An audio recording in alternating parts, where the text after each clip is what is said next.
Hello everyone. I've realised that a lot of you are still connecting to audio, so I'm just going to burble on a bit before we officially start and let everyone in. But a very warm welcome to Claire, a virtual welcome to Claire for this virtual Q&A. I hope you've had a really good open week. I'm sure you've been going to lots of other events. This is probably the last event of the day and the week. And we're very excited to welcome so many of you. So my name is Chris. I am the Schools Liaison Officer at Clare, which means I work with schools and work with pupils to raise their aspirations about higher education and to talk about Cambridge and Clare specifically. I'm going to be the host of this, and the way it's going to work in terms of how you contribute is you are going to ask your questions using the Zoom chat function. So just tick the box that says to everyone, or you can ask them direct to me, however you want to do it. And I'll then be selecting questions as we go, which I'll ask our 4 students who are about to introduce themselves.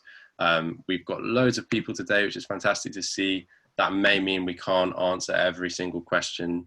I'll do my very best and I'll group them together where possible.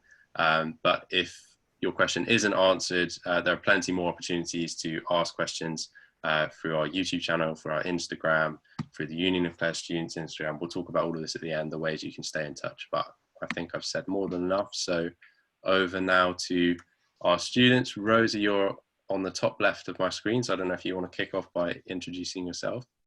Sure. Hi everyone, I'm Rosa, so I'm in 2nd year and I do history and Russian. Cool. Joe, you're next. Okay. Hi, I'm Joe. I'm a current 1st year MML student, and in my spare time I'm on the Clare Politics Committee next year, and I did rowing last year. So any questions about that I can answer. And then Aga. Yes, so I have just finished my 1st year and I'm studying computer science. I'm also the UCS Access Officer, so I am involved with all things access. And I dabbled in a few societies. I did a bit of music at Clare, so if there's any questions about that, then please feel free to ask. Cool. And then Olivia.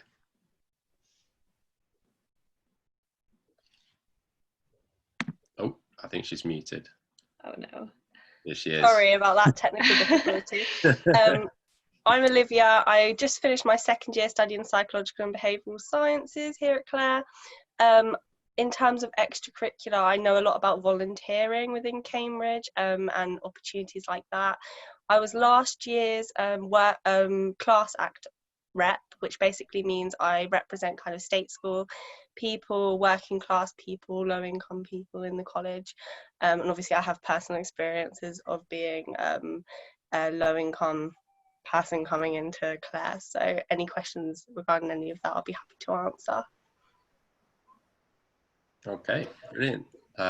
Let's get going then. So lots of good questions already. I guess I'm going to start with probably the most general one, which is why did you pick Clare College instead of any other colleges? Ooh, I guess I'll take this first. It's Yeah. I think it's just the atmosphere. I remember the reason I chose it was because I came here for a summer school, and I remember just like walking through Clare and feeling kind of at home. It's just so like pretty. Old Court is so nice, even though it's half covered in scaffolding at the minute. It's very, very nice still to look at, and it's just the people. They're all really friendly. Like all the students I interacted with, like on open days and on my summer school, were just the loveliest people ever, and I could just really see myself there. So that's why I chose Clare. Shall I go next? So being from like a low income background myself, I was a little bit worried kind of about coming to Cambridge, and I liked Clare because it had quite a healthy state school intake, and that just made me feel more comfortable. And also, like you know, Aga said, like, it's just a lovely environment where kind of everybody is welcome, and you could tell that as soon as you visited. And I did come on kind of open days to Clare and just saw how lovely everybody was, really. And yeah, it's Clare is like in the middle of everything. It's kind of quite relaxed, but it's also a little bit traditional, and it's pretty. It's not too big, it's not too small. It's just like in the middle of everything. So there's lots of reasons I picked Clare, but I think that kind of sums up the majority of them. Yeah, just adding to that, I remember going for interview and then walking around on an open day, and everyone was so happy to answer questions and to point you in the right direction of a building. Like everyone was just very, very welcoming and friendly. So I think that's why I felt like Clare was a very nice place to kind of live, definitely. And I felt that arriving, everyone's very, very happy to help you out whenever you need it. So I really liked that about it. Mine's kind of the same as what everyone else said, but for me it was like the location I quite liked.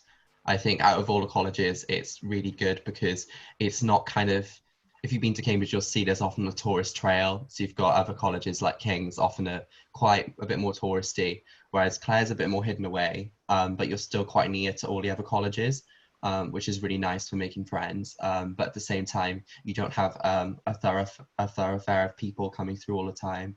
I quite like the gardens and the bridge. I think it's just quite peaceful. When you've had a stressful day, it's just quite nice to take a walk down the avenue and spend some time by the river.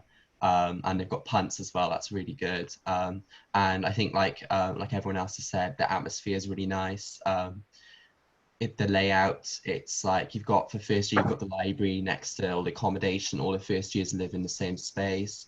So it just feels very communal and quite like a community. Brilliant. Thanks for that. The questions are absolutely flooding in, which is brilliant, but I'm slightly losing track. So maybe let's take what we've got so far, and then I'll ask for some more questions in about 5 or 10 minutes. So one that keeps coming up is accommodation. So we should reward the first question. Is there a curfew, and how is the accommodation in relation to other colleges? Then we've got other questions about what first year, second year, third year accommodation is like, en suites.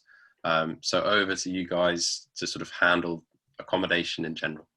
I'm happy to go in first. I told the story yesterday, but basically, this is for first year accommodation. But basically, any single time I'd bring my friends from different colleges into my room, their jaws would just drop. They'd look around and be like, "Oh my God, this is massive!" And I'd be like, "Oh yeah, that's the ensuite," because they do have ensuites available.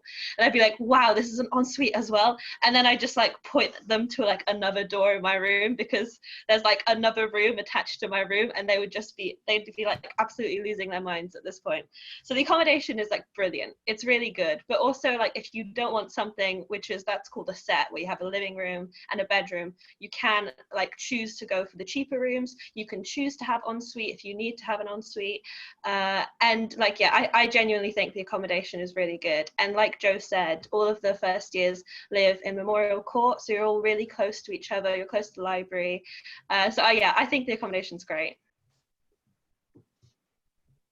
Yeah, I guess adding on to that, so I'm in second year, so in second and third year, if anyone who's interested about later on, you live on a different site called the Colony. The name is a bit weird, but it's basically just a collection of buildings, which is where you live. And again, like Arga was saying, it varies, so you say how much you'd like to pay for the room, whether you'd like access to a cheaper room, and the accommodation office will make sure you have that choice. You also can put in your accessibility requirements as well. So it's all taken into account, and so the rooms kind of vary in terms of what's on offer. A lot of them are very nice and have en suites as well, which is very luxurious. So yeah, I think, yeah, agreeing with Arga, like I think at Clare it has got quite a good reputation for having like a nice set of rooms on offer. Yeah, and I'll do my shameless self-plug again today. If you want to see a room tour, have a look on Clare School's YouTube channel, because I showed some of the first year rooms on there, as well as what we call a gyp, which is basically just our kitchen. So yeah, have a look, and that kind of shows you some of the accommodation. One of them is a set, and one of them is kind of a more middle room. But yeah, I think the majority of Cambridge accommodation, I think half exactly of Cambridge accommodation has an ensuite, and I think most first years have an ensuite. But yeah, the accommodation is really, really nice. I loved living in Memorial Court. I was glad to go back there in my second year at the end. So yeah, they're beautiful rooms. I'd say a major strength of accommodation at Clare, and something I didn't think about when I was applying, was actually we've got a dedicated accommodation office. and they're really, really good. And they are kind of, if you're worried about like financial situation, I think you mentioned this a bit yesterday, Olivia, but if anyone's worried about financial situation, there's like a form that you fill in, and you can, I mean, Olivia will be able to tell you a bit more about this, but it's kind of, it allows you, if you've got accessibility requirements, you don't have to pay any more, and it kind of makes sure that you're not forced into having a more expensive room, so it's quite flexible in that respect. Definitely, if finances is like something that the students are interested, the prospective students are interested in talking about, then do ask those questions as well. Brilliant. Okay, loads more questions coming in, which is great. We could stay on accommodation for a little longer. There are just some more specific questions. So just a kind of maybe a general sense of the distance between everything. Someone's asked about the Cedric site, which for those of you who don't know is the sort of humanities, arts faculties building. So how close are they to Clare? How close are the science buildings to Clare? How close is Memorial Court to Old Court, the Colony? How does it all link up? Can you walk everywhere? That kind of thing. Well, I bought a bike and I never used it. Everything's within walking distance. As a kind of, except I had one paper in, I had an education paper in Homerton, which is an hour walk away. I did do it every week, but if you're planning to take an education paper, then you might need a bike. But everything else is within walking distance, really. Maybe 15 minutes, 20 minutes walk, to be honest. Yeah, it kind of, yeah. You're never like too far away from anything really. Like it's very lucky. I think, yeah, as Olivia said, like maximum 20-minute walk away. I can answer for Cedric site because that's the humanities site where you do lots of your humanities subjects, and that was genuinely a 3-minute walk from the back of the Memorial Court. You're so close. So you're really lucky in first year because you're very, very near the Cedric site. You're also near the big university library, which has basically all the books you would ever need, I think pretty much for any subject. And in terms of its kind of relation to other places, Old Court is just kind of 2-3 minutes across the road, basically. So it's very, very near. You're never far to go. And then the Colony is a 10-minute walk, and that's where the second and third year students live. So that's just a bit further away. Yeah, in first year, I generally like roll out of bed at 8:45 and still get to my 9 a.m. lectures. So we are quite close to everything. Yeah, as science students aren't as lucky because our site isn't 3 minutes away, but the sites still are maybe a 10-minute walk away. Like the furthest away for me was the computer science building, which is probably like 15, maybe 20-minute walk. But then you can just get a bike and it's much, much quicker. Yeah, location of accommodation, like everyone else has said, is really good because you're not far from the shops. For Sainsbury's, it's very close. Same with M&S. Also, a lot of people are like, in terms of social life, I think the others can corroborate this, but in terms of clubs, they're all within walking distance, and it's quite safe to kind of walk home at night. So that's really, really good. And also for Buttery as well. As I think Rosa said, and like I said, it's kind of when you're in MEM in first year, you kind of just walk across the road, walk across Clare Bridge, and you're at Buttery, and same with the bar. So you can literally leave for dinner and be there in like 5 minutes. I think that's something really good about the accommodation. Yeah, can I add something else? Because I did see a question about like sharing your room in second and third year. And I'll just like to say, I say this to like people who are applying, is that in first year it might seem like really scary to share a bathroom or a kitchen and things like that with people, but by second and third year these people are your friends. You get to pick, like you get to select who you live with in second and third year, and that at that point kind of sharing a bathroom isn't as scary, although it is more common. That's probably why it is more common to share a bathroom in second and third year, and then you have the added benefit of paying less rent. So yeah, in second and third year, your kind of mentality around things like that I think often changes. There are en-suites in second and third year, just less so. Cool. Okay, so maybe that'll segue nicely into food. There's been quite a few questions about food, so maybe we could start with the cooking facilities and accommodation. A few questions about mini fridges and ovens and what's that like. Can you cook for yourself? And then when you don't want to cook for yourself, What's the food like? Are there vegetarian options, vegan options, and in general, just how's the food at Clare? I can answer for Gyps maybe. So you don't have ovens or freezers. So you have hobs and you have a fridge. You're not allowed a mini fridge, I don't think, but you have generally two fridges per gyps. A gyps is the word that's used with a kitchen basically. That's what you share between kind of maybe 5 to 8 people usually in first year, I think. And it really varies in terms of how much cooking you do in them. I know people who cooked there every single meal and it was fine. And then equally, I know people who went to Buttery, which is like the student canteen, every single day, and that was also good. In terms of the Buttery as well, I can say because I'm a celiac and they were really really good for me. And I got kind of special food when I requested it, so they're very good at catering for different dietary requirements. I don't know if anyone else is vegetarian or vegan. Maybe I let other people. Yeah, so yeah. for I can speak for vegetarians. So basically we have Veggie Mondays, where on the Monday all of the food is vegetarian or vegan. So that's a great day to go to the Buttery if you're a vegetarian because you have lots of options. But on any other day you will have one vegan option. Well, this is for dinner. One vegan option and one vegetarian option. So for the vegetarians, you're quite lucky. You get to choose 2 things. Unfortunately for the vegans, it's not as lucky at dinner because there's usually only one option unless they somehow by accident make the vegetarian option vegan as well. But it's usually quite good. Like I really like the vegetarian food. I think yesterday Nick, another student, said that the worst thing about vegetarian food is that it's the best, and so everybody seems to want to eat it. So sometimes it runs out. But no, it is really good. And the only thing is about Clare is that you don't get the kitchens. But the thing that you can do is you can befriend people at other colleges like Newnham and Murray Edwards, and you can still have access to a oven. So it's not all bad. It just kind of forces you to make friends to be able to access an oven.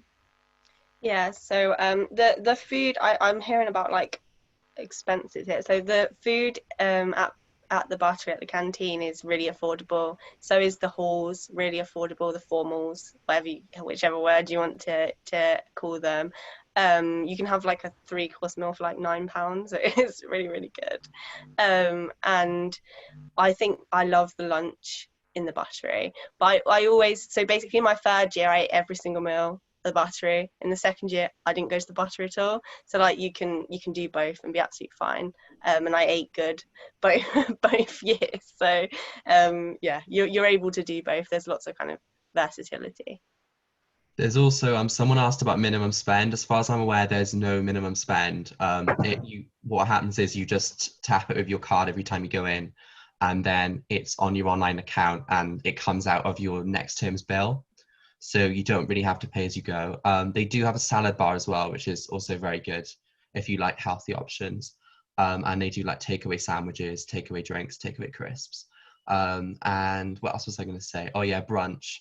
Brunch is a really good meal on Saturday. It's like a Clare favourite. I think someone said yesterday, one of the students, it's meant to be one of the best student brunches of all the colleges, according to students who've been to quite a few. And that's quite good. For about £3-4 you can get like a full English basically, and you can it's kind of, you can mix and match what you want.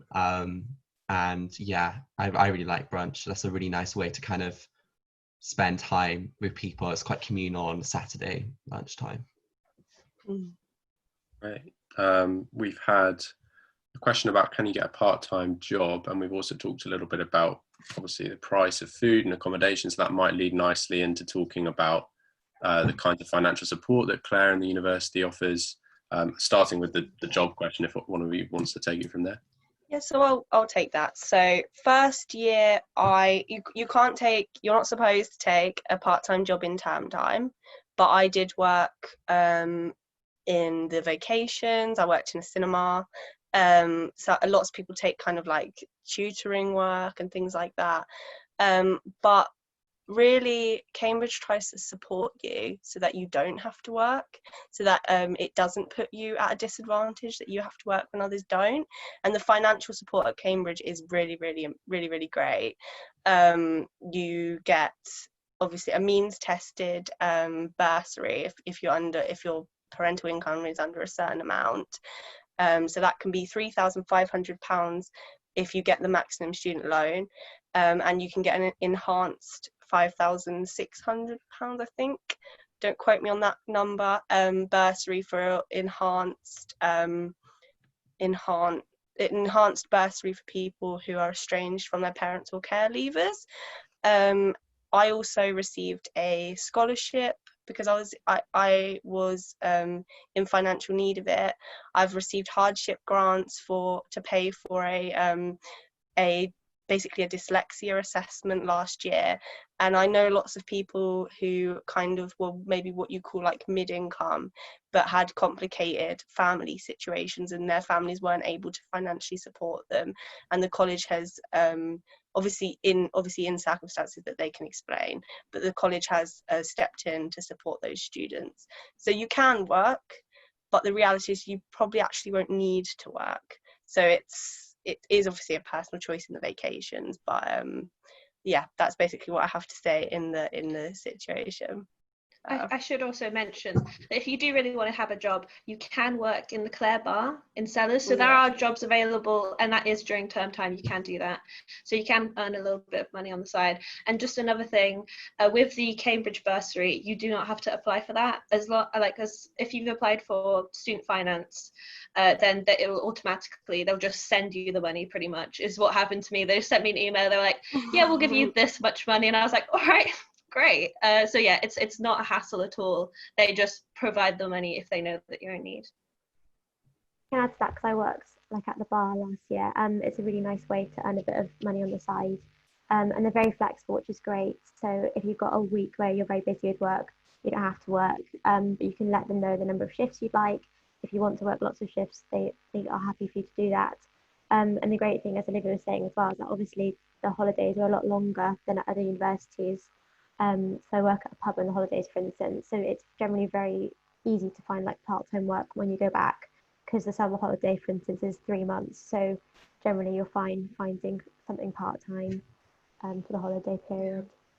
And Dr. Parker is our finance tutor, and he's excellent. In certain situations, he's always really been open to kind of listening and understanding and working out how he can help you in certain situations. So the college is great, basically, with finances. That's not something that should put you off coming to Cambridge. I would stress that. Okay, brilliant. There have been all sorts of questions about various societies and sports, which I'm conscious we probably can't answer every one of them specifically, but I'll just run through them very quickly. There's a question about rowing, which maybe Joe, you'd want to take. Just what is rowing like at Clare? How easy is it to take up if you've never done it before? There's a question about whether there's a good drama society at Clare, whether there are opportunities to join orchestras, what the choir's like. So I don't know if you want to pick and choose any of those specific ones, and otherwise just sort of talk broadly about societies at Clare. How easy is it to get involved? What kinds of things are there that you can do? With rowing, I took it up from scratch in Michaelmas when I started first year, and that was very easy to take up. Basically in Clare, there's a sports fair during Freshers Week, and they advertise all the Clare sports societies, and then you can see the uni-wide ones at the uni Freshers Fair. But I saw the rowing one at the Clare sports fair, which was actually in the Cellars in Old Court. So I went along to, they did like a barbecue in I think the first week of term, and they basically took people out on the boats and let us try it, and then if you like it you can just informally sign up for the first term. So and as far as I'm aware, it's kind of, one of the other students was saying yesterday with lacrosse, it's kind of similar with other sports in terms of you're encouraged and it's normal for people to take it up from scratch basically. Yeah, I'll join in for talking about societies in general. At Clare, we have a lot of societies. Like there's all sorts. I think there's a list you can have a look at. There's a lot of music societies, things like that. But if you find that Clare doesn't have a society that you really want to join, there are so many university-wide societies, especially for things like as someone said, orchestra. I know there's a brass band society, which is like university-wide. There's all sorts at the university level, and because there's so many people at the university, you're bound to find a society that meets like your specific interest. So yeah, there's loads going on constantly, and you're bound to find the thing that you're looking for. Yeah, like I have absolutely no musical or sporting talent at all. So I volunteer loads with different societies, both in Clare and university wide, and that's a fantastic way to build like friendships and a network and things like that. And my absolute favourite society, which I did talk about yesterday, and Chris said I need to stress is not real, is the assassin, is called Assassins, and we all pretend to be assassins. We're given like 3 targets. It's university wide, like in different colleges, and you have to like go around with for example, I have like a dog that's labeled attack dog, and I have to like go and like touch people with my attack dog, and then they're like dead, and I do things like that. So there's lots of kind of weird and wacky societies, and I would definitely, if you do come to Cambridge, recommend the Assassin Society. It's a lot of fun. Yeah, I can add to that actually for Clare. I see Chris has put the link in the chat box. So if you check out the website link Chris has sent, it's called, basically at Clare we have a union of Clare students, which is like the big kind of union which represents the undergraduates, and we have a full list of all the sports societies on there. I can say, just seeing some of the questions, we have like a hockey society, for instance, all the different sports. We have a Clare Drama Society. There's kind of something for everyone. I've just been writing the Freshers Guide, and I can tell you there's kind of over 50 different societies just in Clare. So we have so many. So there's honestly something, whatever interests you have. So do check out the list if you want to see like the full range that we have. What next? I think we've talked a bit about Dr. Parker, who's the financial tutor. Someone's asked about pastoral support at Clare. So what's the pastoral support like? Which I suppose financial support is included in, but maybe sort of more generally. And then someone's asked if there's a college family system as well. The pastoral support is fantastic. Our nurse Helen got shortlisted for a student-led teaching award. She's an absolute star. I cannot sing her praises, and also Jo, our nurse as well. I can't sing their praises high enough. They're there for literally any problem you have. When I came to Cambridge, the transition was, I found a little bit difficult, and they were there. They had meetings with me every week just to talk about how I'm settling down, and that was really just, they're just amazing. And we also have the counselling service, which is university wide, and they're again there for you if you're particularly struggling with stress or anxiety or anything like that. And you get kind of between 4 and 6 counselling sessions, which again, the counsellors are fantastic. The pastoral support here is just honestly top quality. Yeah, I was just about to add, over obviously COVID happening, the nurses have been really amazing, helping students out, and especially like, even if you just want to talk to someone about any issues you have, they are there for you for literally anything. Like, you don't have to, like, there's no pressure to like talk about anything specific. They are just there. They're a listening ear for you to talk about anything that you want to. And obviously you've got your directors of studies and your tutors as well, who you can go to with more specific things, like if there's anything in a specific subject that's like, if you have any issues, basically there's loads of people to talk to, and there's loads of options. And for the question about college families, we do have college families. They are incredible. I have 3 wonderful college mums, and I love them to bits, and it's just such a brilliant way to meet new people, because my college parents are actually 2 computer scientists and 1 law student. So my college sisters are both law students, so I don't think I would have really met them otherwise, because we don't live like close to each other. But I'm really good friends with with them, and it's just a lovely way to just like interact with new people, and it's brilliant. College families are amazing. Yeah, I mean, my college brother and sister are my absolute best friends. I got to like visit, I've been to their homes to visit them and things like that. And yeah, it's a really great way to just, when you arrive in Cambridge, to have that support system instantly, really valuable. Yeah, And someone they're asked, assigned by the UCS, I believe, by our yeah, union of Clare students. Yeah. they are really good, as everyone said. I'm actually really good friends with one of my college mums and with my college sister, so I think that they're one of the most popular things in first year in Clare. Yeah, I can add to that. So for UCS, that's the Union of Clare Students. So maybe this is a bit linked to pastoral support as well. So we have welfare officers who are there to look out for student welfare. They do drop-in sessions. They do kind of movie nights and teas. They're the ones who will sort out your college families. So they'll kind of group people by subject and by interest. So then you have like the college family. I can talk a bit as well because the UCS again has officers who are kind of dedicated to looking out to different groups of students. So we have a BAME officer, for instance, we have an LGBT plus officer, we also have a mental health and disabilities officer, and their jobs are basically liaising with college, making sure that different students are getting the support they need. They kind of act as a contact point for different students. They all run different drop-in services as well. So that's just another kind of source of support if people feel more comfortable going to a student before going to a member of college. They're also there for that as well. Yeah. And there's so many amazing led like student things. There's something started at the moment called Loud and Clear, which is a student-led campaign in Clare against sexual assault. So the welfare system, kind of by the students, is also very strong, as well as the staff. And I saw a question asking if people care more about welfare and grades, and I think it's like really they're intertwined, aren't they? Because you're not going to get good grades if your welfare's not high and you're not looked after, so your welfare is really highly considered and important to everyone.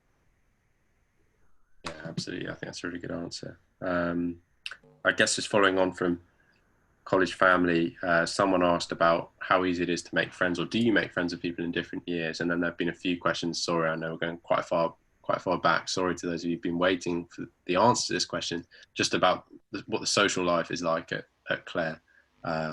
So a very general question.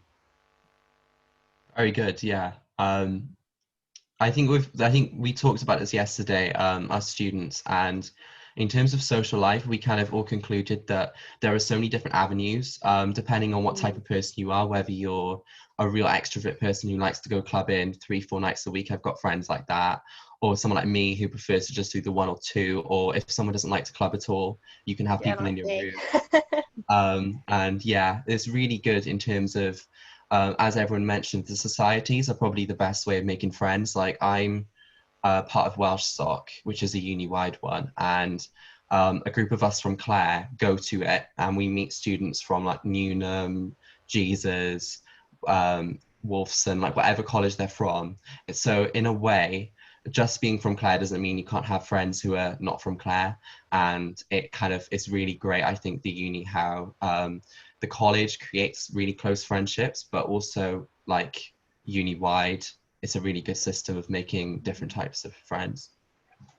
Yeah, like everyone's social life will look different at the end of the day. Mine is very low key. I like to sit in and watch movies with my friends. I like to, maybe go out for a meal and things like that. Other people like going clubbing, going down to cellars. I'm sure someone else can talk about that. And it's kind of like at school, everyone's social life looks different. It's going to be the same when you get to university.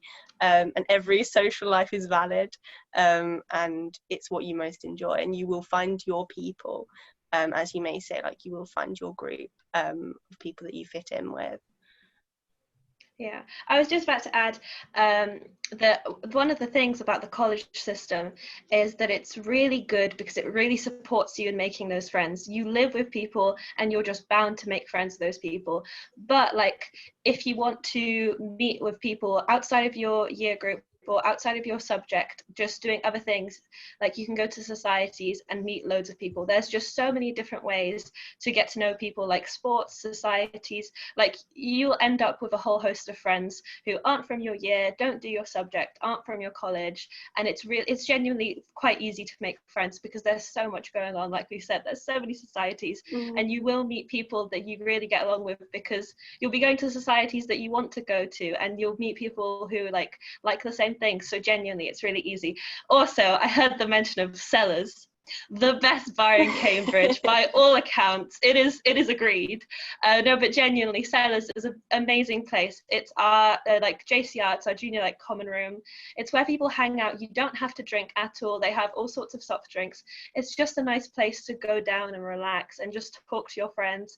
I know a lot of people like to go there like before they'll go out to a club. So it's really nice. It's a good place for all sorts of people. Like even if you don't like going out to like nightclubs, you know, you can all go to Cellars, and then like your friends could, if they choose to, can go to a nightclub, and you can head back to Mem Court. It's brilliant. Cellars is the best bar in Cambridge, definitely. Yeah, I've just seen on that we've got a question about ENTS. So ENTS is for every Friday night basically in Cellars. ENTS is short for entertainment. Yes, Chris has just put it. It's really lovely. I love it because it's Friday night. You go. It's generally from about 9 to 12 that it runs, so you don't have to go out afterwards. Some people do those, but it's kind of like the Friday night event where lots of people gather. It's really lovely. I worked a lot of the ENTS shift, and it's really fun because it's very buzzy. Everyone's down there on a Friday night after you finish work, so it's a great way to kind of end the week. I really just add to what Arga was saying as well. Like you definitely don't have to drink to go to Cellars. We put on lots of different things there. I think we're hoping to do like an arts and crafts evening and stuff, and have lots of different fun things going on there because it's a great space. Someone's asked about building work in Cellars, so I think you can have, so the capacity of Cellars will be reduced, but it will still be used next year. The plan is still for it to be available, but there will just be fewer numbers in Cellars, but it should still be fine to use. Yeah, all depending on social distancing as well. Yeah, I'm conscious we should address, we've had quite a few questions about the building work. I don't want to be seen to be ignoring that because it is obviously a big thing. So we'll maybe take that in a second. We've also had various questions about the sort of proportion of different groups. So the question about how many international students there are, how many BAME students there are. Maybe we could sort of take all of those together as a question about how diverse a community Clare is in lots of different ways. Yeah, so I don't know, and I don't know if any of the other students will know like the statistics off the top of our heads, and I'm sure if you Google them, you'll know them. But obviously, I can tell you from kind of of our experience as students, right? And coming from like a working class background, I'd be like, I'm going to be the only person. I'm going to go to Cambridge. I'm going to be the only person from a working class background, and obviously that's just not true. There is lots of international students. I mean, yeah, probably about 50% of my closest friends are international. I've got friends from private schools. I've got friends from grammars and states, and all different backgrounds from up and down the country, all different, you know, racial, ethnic, religious backgrounds. It's, you know, we're always working towards more diversity, and that's why, you know, I've been involved in like access events and things like that. When I was at Cambridge, and if diversity is something that's important to you, your contribution to access events and things like that is really valued here at Cambridge, and at Clare especially. So kind of getting involved if diversity is important to you, and helping improve diversity, that's something you can do when you're here as well. So yeah, I don't know if anyone else has anything to kind of add to that.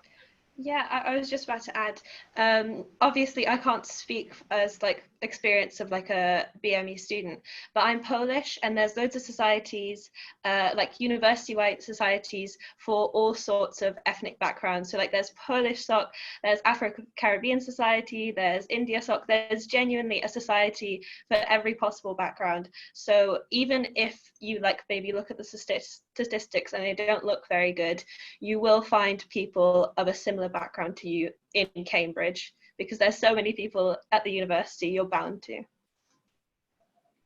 Yeah, Having spoken to, oh sorry Rosa. After you go. Are you sure? Okay.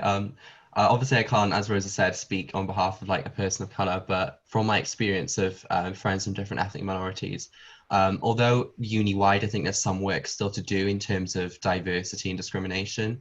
Their experience in Clare has been overwhelmingly good. They always cite the fact, the strong relationships they kind of have with other students and with the lecturers and the porters. And as far as I'm aware, they feel kind of very comfortable in Clare, and they seem to think that it's kind of getting better in terms of diversity.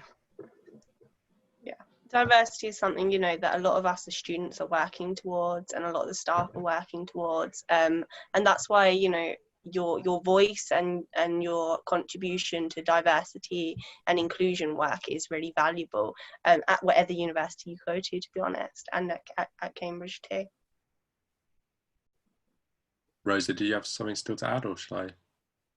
I suppose just say as well, like adding on to what Joe said, obviously I can't speak for anyone, but so the college is currently setting up an equality and diversity committee to kind of monitor progress on this and to make sure it keeps trying to be as diverse and as inclusive as possible. So again, I think, you know, and looking at the statistics, it might not seem, well, obviously it's clear Cambridge still has more work to do, Clare has still more work to do, but it is being done. I think is something just to be mindful of, yeah. And as Olivia said, the great thing is as students, you can very much kind of make a contribution towards access work, like helping out with Q&As like this one, and reaching out to people and talking to lots of people. And so it is changing, I'd say, definitely. Yeah. Sorry, can I just add one real quick last point? If you are going to look at the statistics, I would just say to bear in mind that they don't always capture the diversity of experience of people, and that sometimes looking at statistics doesn't give the whole story. So just because I just remember reading statistics when I was applying and feeling quite downhearted about it, and I'll just say, just be mindful that statistics aren't the whole story. I just want to add another thing, sorry. It was mentioned yesterday, and you know, as someone from a working class background, I did feel before I came here that I'd be just like so underwater. Everyone would like know so much more than me because they had much better educations than me. But genuinely, once you're here, you're all on a level playing field. You have all earned your place at Cambridge, and you know, you barely can tell what school anyone has gone to unless you like explicitly ask them, like, oh, did you go to a private school? You just won't know. It doesn't come up. And it's, you know, everyone's very friendly and welcoming, especially at Clare, so you shouldn't worry if you are from a working class, you know, state school background. 100%, I totally agree with that. Brilliant.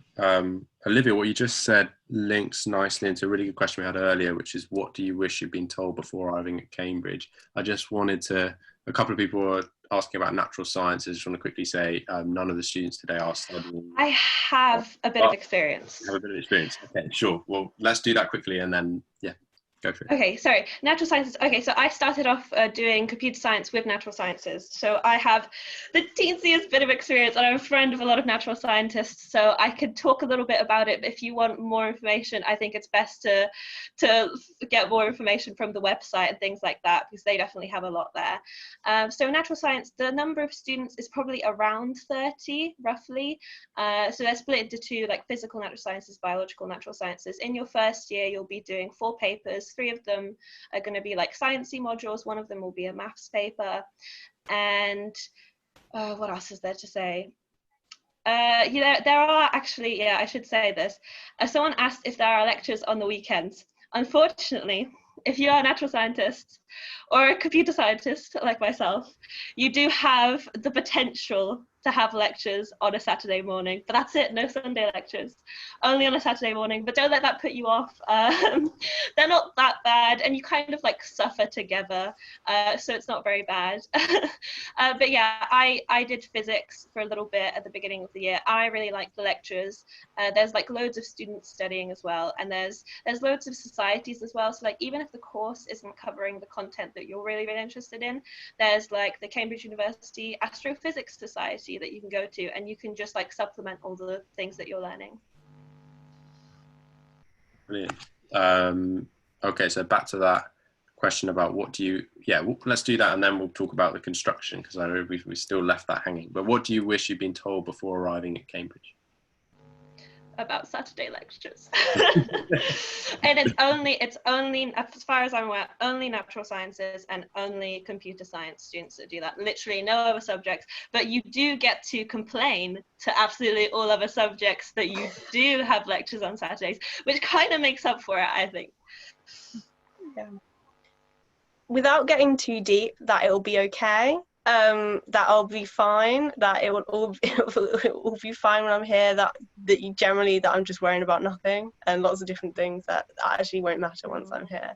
And if I could go back and tell myself that, then that's what I'd tell myself. And that actually it'll be more than okay, it'll be fantastic.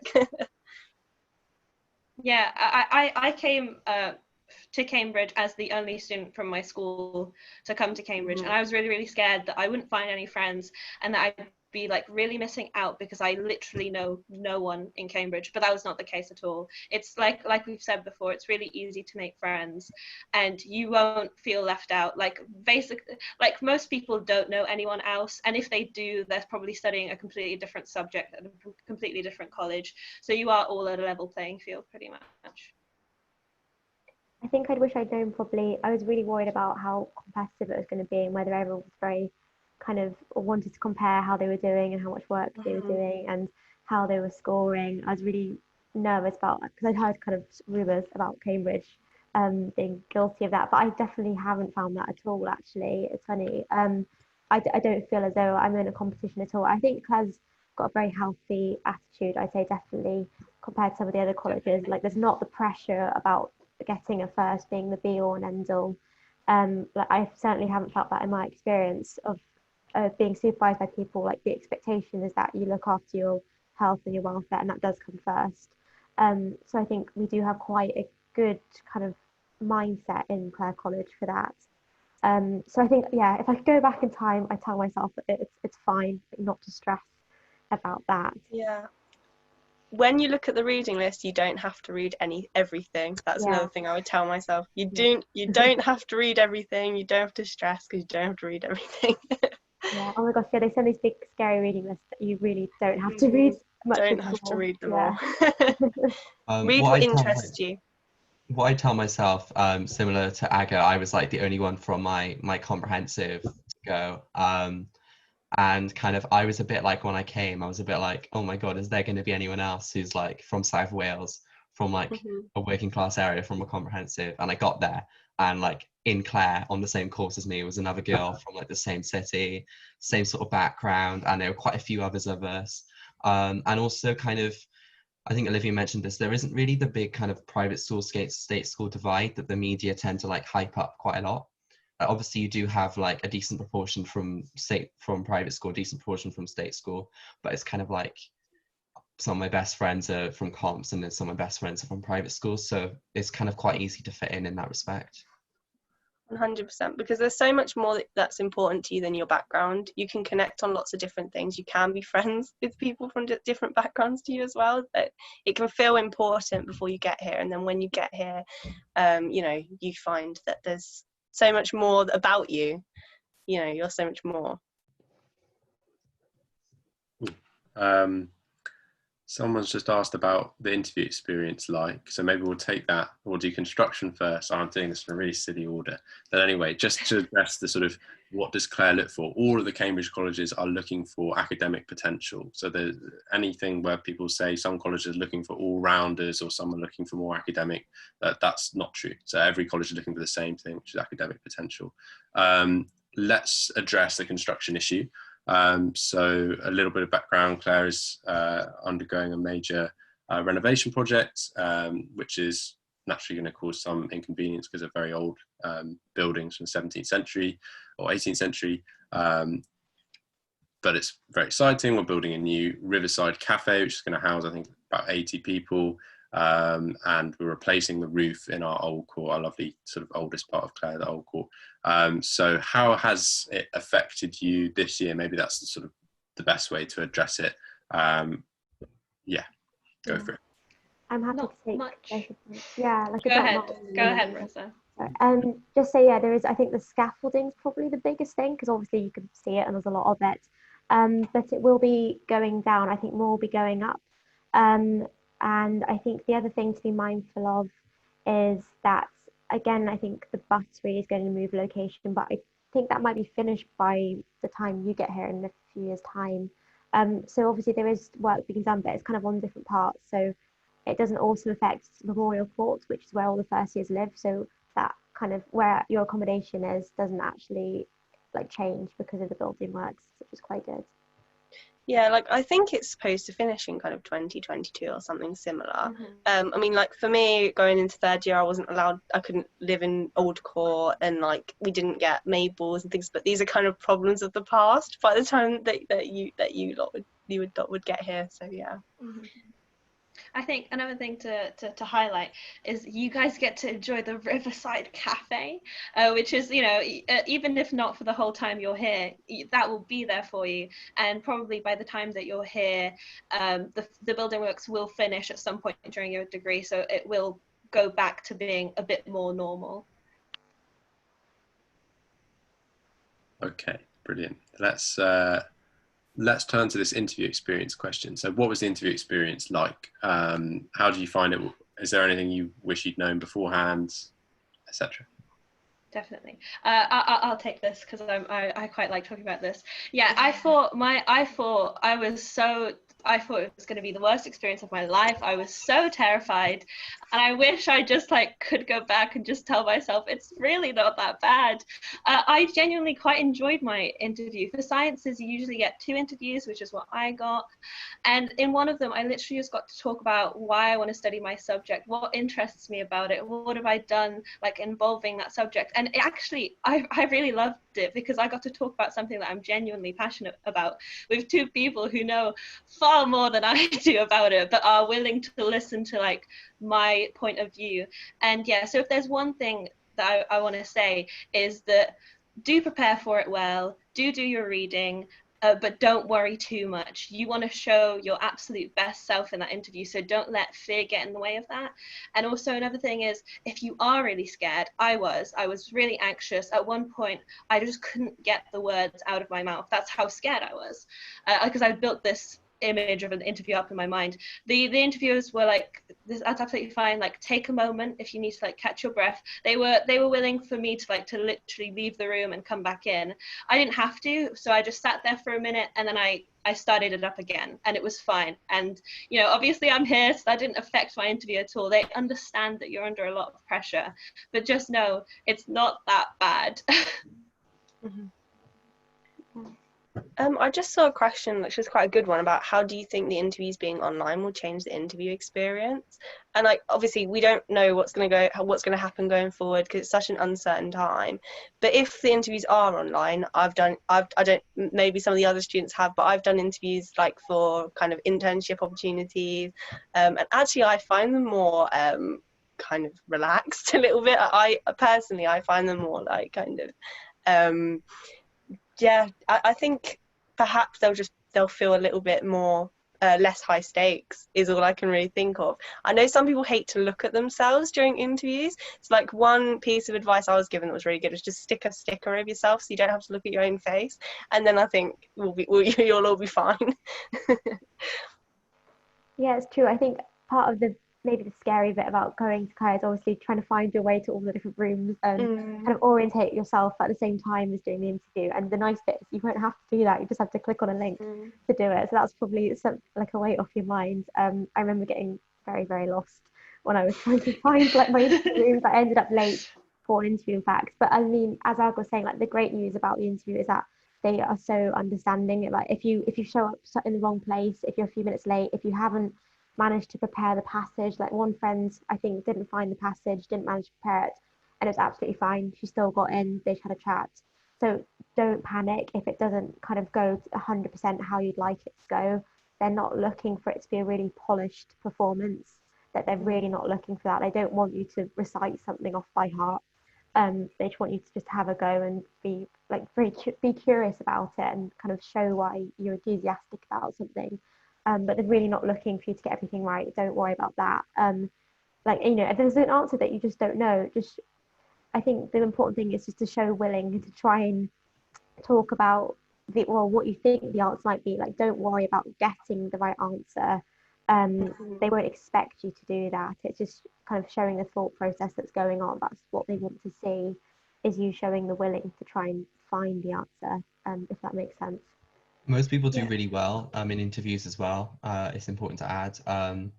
I remember thinking I did quite bad in mine, but then with my director of studies during matriculation, he was like, oh yeah, I remember having the feedback of the woman, because I remember her asking me loads of follow-up questions, and I thought, whoa, she was like really harsh. She was asking me all these questions, but my director of studies was like, she actually was very kind of approving. So in a way, they're very kind of, they're just trying to get the best out of you in the interview, and they're just trying to get you to help you articulate your thoughts and push you in the right direction. So there's no real kind of, you can't really fail an interview. It's more like them just trying to see how you think. And another important point for humanities students is that just make sure, and this is the same for science students as well, just try and read around your subject. And just find out, keep up to date with, it doesn't read everything, but just a few key stuff. And if you put something on your personal statement, just make sure that you're kind of, say if it's a book or scientific article you've read, just make sure you're kind of passionate and interested about it, because in all likelihood they may ask you, they won't ask you to like recite specific information from it, but they'll kind of ask you kind of, why were you influenced by this? What are your thoughts on it? So it's a good idea just to make sure that you kind of expand your own interest before you do it. Yeah, can I plug a few of my resources in here? So I'd say I put a website into the chat, which is inside.org, which is amazing. It does specific subject and college specific testimonials of interviews, and it's such a good place to start. Have a look at zero gravity mentoring and project access mentoring, and see if you're eligible for any of those, because they'll match you with an undergraduate like us, and we can kind of guide you through the interview process if you're eligible for that. And the advice I always give to my mentees is learn to articulate your subject. And I know I said this yesterday, but it's so key.